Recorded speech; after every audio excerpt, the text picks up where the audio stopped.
Prije 15 godina multimedijski ekrani osjetljivi na višestruki dodir bili su mogući samo u znanstveno-fantastičnim serijama. Sada se situacija promijenila, a uskoro nas očekuju i puno zanimljivije stvari. Za sve nas budućnost je već davno počela.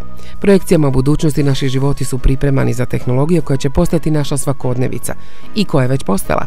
Stoga ne čudi da ekrani osjetljivi na dodir, kojima smo se u ne tako davnoj prošlosti čudili, mijenjaju naše živote. Nepovratno. Pametni telefoni, tablet, računala, automobilska stakla, veliki zidni ekrani. Svima su zajedničke osobine prozirnost, mogućnost višedodirnih operacija te uporaba u većini ljudskih djelatnosti i aktivnosti. I tako svakodnevno. A nakon što veliki svjetski proizvođač stakla objavi svoju projekciju budućnosti, moramo zastati i upitati se je li svijet, dom, posao ili škola, kakvog smo znali, nepovratna prošlost. Poznat po Gorilla Glass staklima, Corning, koji je postao sinonim za visokotehnološka stakla, pokazao je svoju viziju budućnosti u kojoj je sve na dodir, touch, interaktivno, prozirno i dostupno svugdje. Interaktivno ili poznatije optičko staklo, odnosno ekrani bazirani na toj tehnologiji, zavladat će svijetom. To potvrđuju i najveći svjetski proizvođači touch ekrana koji svoje proizvode baziraju na ovoj tehnologiji. Od tableta koji postaju središta učenja, rada i zabave, pa do solarnih ćelija koje osim veće učinkovitosti dobijaju dosad neviđenu estetsku komponentu. O čemu je riječ? Ekrani postaju prozirni, lagani, interaktivniji te ugodniji za korištenje. Mobiteli, tableti, računala, televizori, reklamni panoi, školske ploče i radni stolovi. Više nema razlike. Svi postaju multitouch ili višedodirne površine koje ovise o ostalom ugrađenom hardveru i obavljaju svoju osnovnu djelatnost, ali i još mnogo više.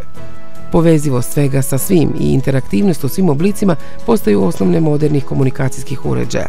I pritom sve postaje komunikacijski uređaj, od tableta koji nam služi za zabavu ili posao, pa do velikih reklamnih panoa, od školske ploče ili radio uređaja u automobilu, pa do analitičkih medicinskih uređaja. I sve postaje informacija, interaktivna, razmjenjiva i dostupna. Osnova svega su ekrani. Optoekrani koji postaju sastavnica i poveznica tehnologije i aktivnosti. Posao dobiva na produktivnosti bržom izmjenom informacija. Obrazovanje dobiva na širini, količinom i raznolikošću dostupnih činjenica. Zabava postaje dostupna svugdje i u svako vrijeme. Komunikacijski kanali izmjenjuju više informacija između različitih sudionika u jednoj sekundi nego što danas produciramo istih u mjesec dana.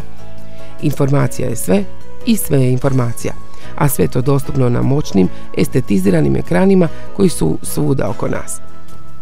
Za Corning su rješenje ekrani.